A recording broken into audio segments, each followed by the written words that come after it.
Welcome to Business Recipe. Every business has a recipe. Here's theirs. Today's recipe: your mall's missing anchor. On June 26, 2026, the company that owns Saks Fifth Avenue and Neiman Marcus erased its own name. Saks Global became Exemplar Luxury Group, a new name, and 75% of its debt gone along with the old one. This is not the first department store chain that has disappeared on this man's watch. It's the fourth. Before Saks, Hudson's Bay, 355 years old, dead in 12 weeks.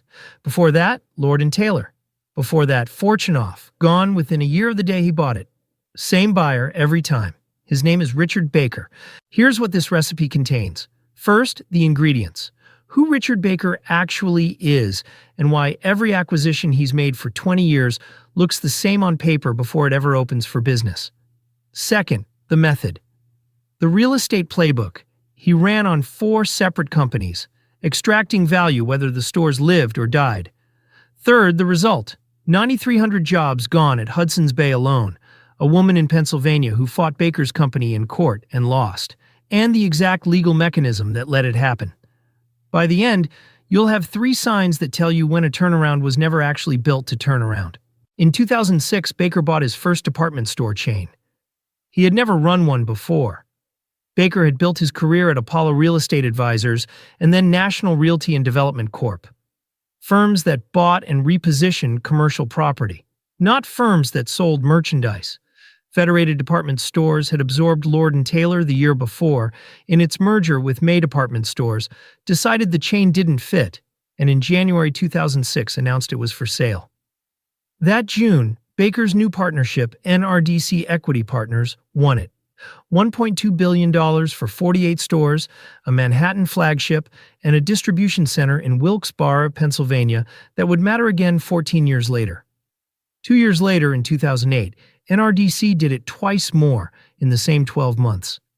It bought Fortunoff, Max and Clara Fortunoff's Brooklyn jewelry and home goods chain, running since 1922. And it took control of Hudson's Bay for $1.1 billion. Baker took the historic title that came with it. Governor. He would hold it for the next 17 years.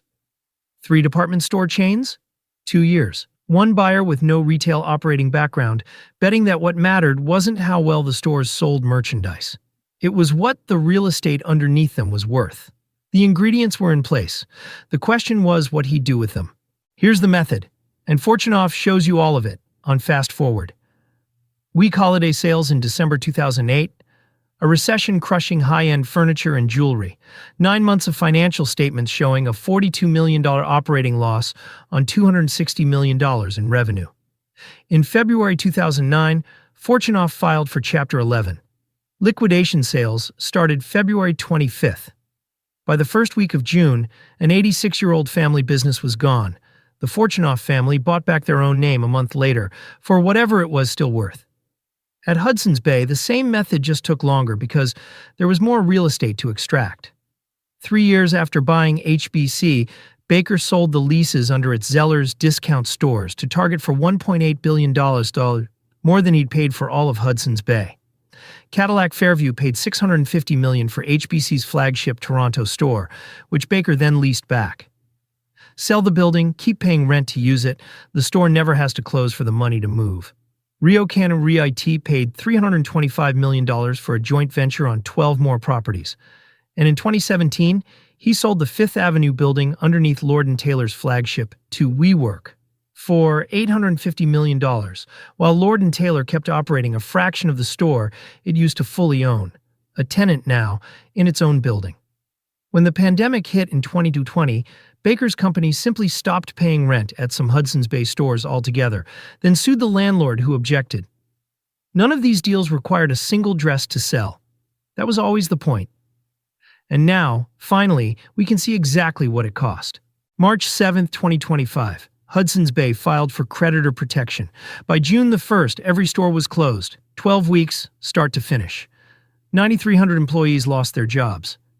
Baker's company approached 19 potential lenders and landlords seeking rent relief. All 19 said no. The employee's own attorney called it the largest mass job loss in Canada since Sears Canada folded. What was left got sold off in pieces. Canadian Tire, a hardware and auto parts chain, bought Hudson's Bay's name, its coat of arms, and its iconic stripes for $30 million, and relaunched them as a retail product line the following year. 4,400 pieces of art and historical artifacts went to auction. Even the company's 355-year-old Royal Charter went under the hammer. Two wealthy Canadian families paid $18 million for it.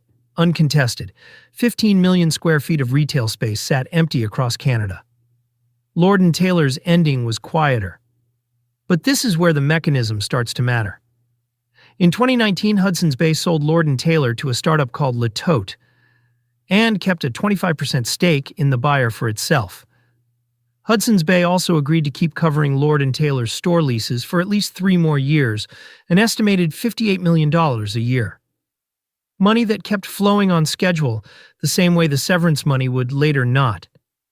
9 months later, Le Tote and Lord & Taylor filed for bankruptcy, too. Every remaining store closed.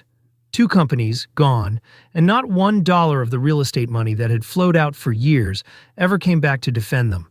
Before we go further, the strongest case for Richard Baker, because it exists, and it deserves to be heard in full. His defenders argue this. Department stores were dying anyway. E-commerce, collapsing mall traffic, a whole retail category in structural decline. Sears and JCPenney failed with no real estate mastermind anywhere near either of them. Baker himself told the New York Times he was glad to be out of the department store business and that he'd kept loss-making stores and jobs alive longer than anyone else would have. Retail analyst Neil Saunders made the softer version of the same case.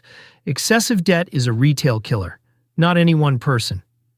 And here's the fairest version of a second defense. A 25% stake is a standard legal tool for sharing risk, not dodging people.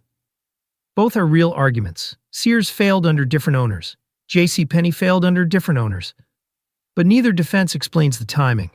The Zellers lease sale, the Cadillac Fairview deal, the WeWork sale, all of it happened while the stores were still open, still trading, years before any bankruptcy filing. The money moved out on schedule, regardless of how the stores performed that quarter. And that standard 25% is about to matter more than anyone admitted. Retail consultant Steve Dennis borrowed a country song to make the point. Mamas and papas, don't let your babies grow up to be real estate developers that think they know about retail. One landlord who dealt with Baker for years put it more bluntly, he's a clever real estate investor, but a terrible department store operator. Clever enough and early enough that being wrong about retail never once cost him personally. In 2013, Baker's Hudson's Bay Company bought Saks Fifth Avenue outright. 11 years later, in December 2024, he borrowed $2.7 billion to merge Saks with its rival, Neiman Marcus, creating a single company called Saks Global. By October 2025, S&P was already flagging that new company's inventory position as less than adequate. Then, December 30th, 2025, 12 months after the merger closed, Saks Global misses a $100 million bond payment.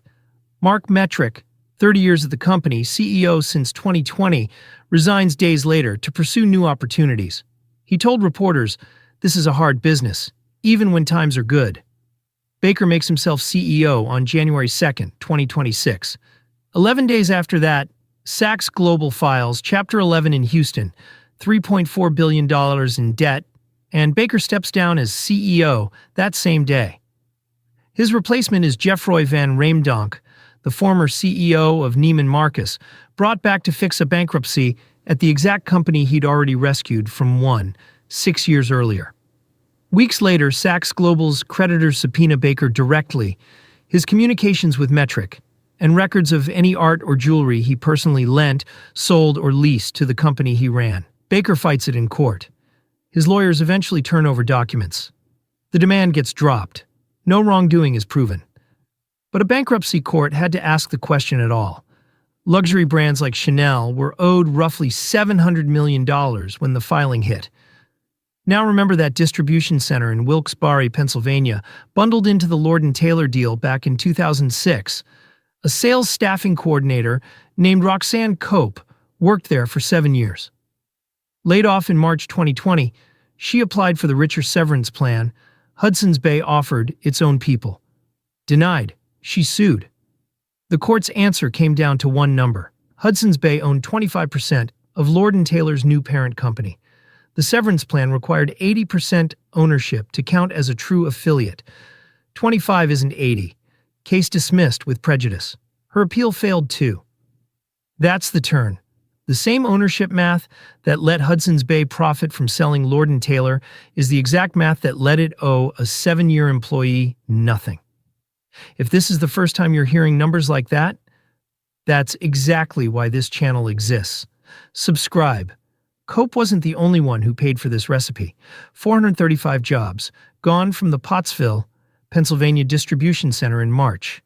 446 more from Laverne, Tennessee in April. 71 more from a San Antonio mall that same spring. 1,226 jobs total, across 15 store closures, plus 640 more cut from headquarters. None of them got a subpoena. None of them got a rebrand.